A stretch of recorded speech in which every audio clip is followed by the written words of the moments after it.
Hi, welcome to our BEd Maker Day. I'm Dr. Jeanette Hughes, and I'm a Canada Research Chair in the Faculty of Education here at Ontario Tech. My team has planned a wonderful, fun, innovative, hands-on set of activities for you today. But before we begin, I'd like to acknowledge the lands and people of the Mississaugas of Scugog Island First Nation. We are thankful to be welcomed on these lands in friendship. The lands we are situated on are covered under the Williams Treaties and the traditional territory of the Mississaugas, a branch of the Greater Anishinaabe Nation, including Algonquin, Ojibwe, Odawa, and Potawatomi. These lands remain home to a number of Indigenous nations and people. We acknowledge this land out of respect for the Indigenous nations who have cared for Turtle Island, also called North America, from before the arrival of settler peoples until this day.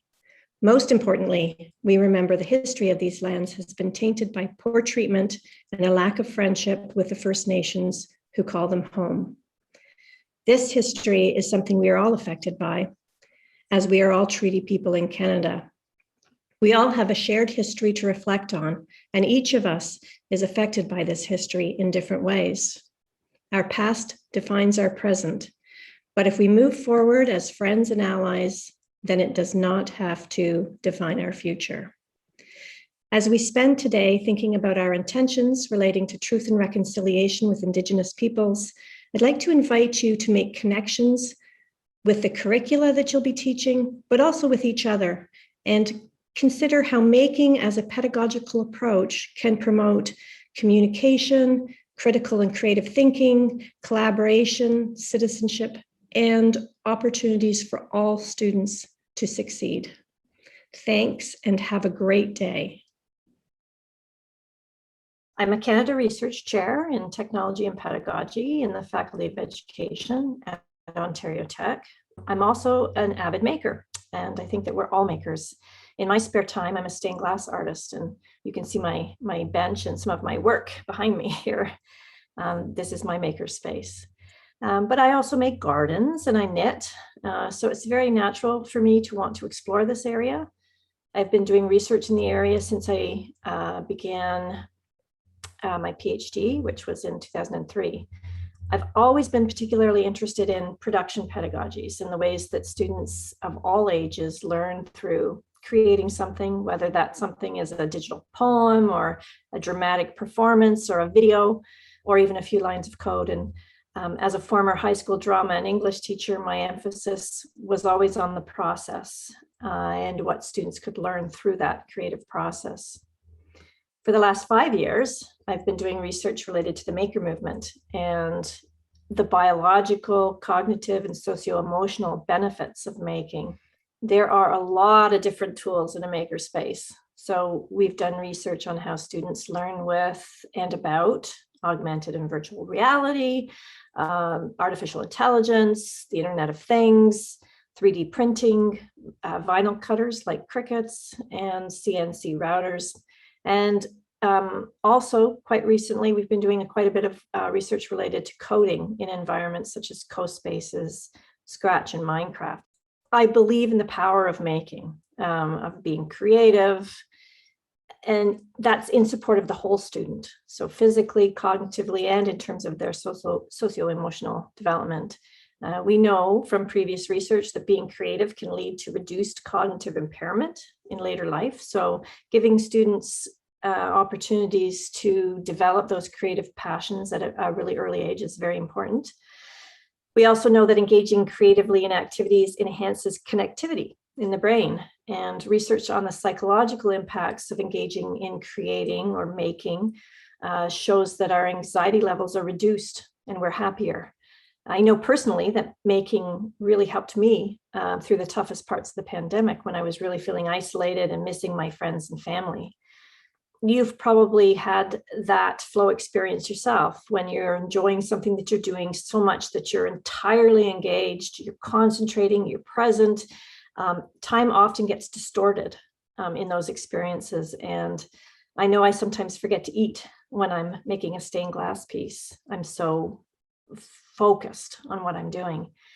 And there's been quite a lot of research on the ways that making increase not only creativity and innovation skills, but also critical thinking, decision-making, and problem-solving skills. And one of the most consistent findings from my research is that engaging in making activity really promotes students to take more risks, develop stronger perseverance, and they're more engaged in their learning. I think the key is to use various tools in ways that enhance learning rather than using them for their own sake. So, for example, integrating coding with math is a natural fit in the algebra strand, but the goal is not to be producing a generation of programmers, but rather to help students look inside that black box and understand that this is a new language. At the same time, they're learning in math concepts such as patterning. So you can also think about it as how can the tools support universal design for learning? So students are learning in new ways with new tools, and they can choose to represent their learning through the use of those tools as well. But a maker approach does require a shift in pedagogical approach. So that is sometimes difficult for teachers who are used to being the expert in the room. There is a really wide spectrum of inquiry-based learning, from very teacher-directed inquiry or free or open inquiry, which is much more complex and of course requires much more flexibility. And the more freedom and the more open the inquiry, the more freedom that students have, the less teacher control there is. That's not to say that it's chaos, of course, but it's in this free and open inquiry where often the deepest learning happens. And so starting out with a more directed inquiry could help teachers ease into a maker approach, but essentially we want to get them to more free and open inquiry where possible. Key features of a critical making approach attend to the cultivation of participatory and equitable spaces where students are engaging with ideas and issues as joint seekers and co-creators of knowledge, and being producers, not just consumers of digital media. And that's an important point, because we want students to be not just consumers, but producers and also critics whenever they're using digital media.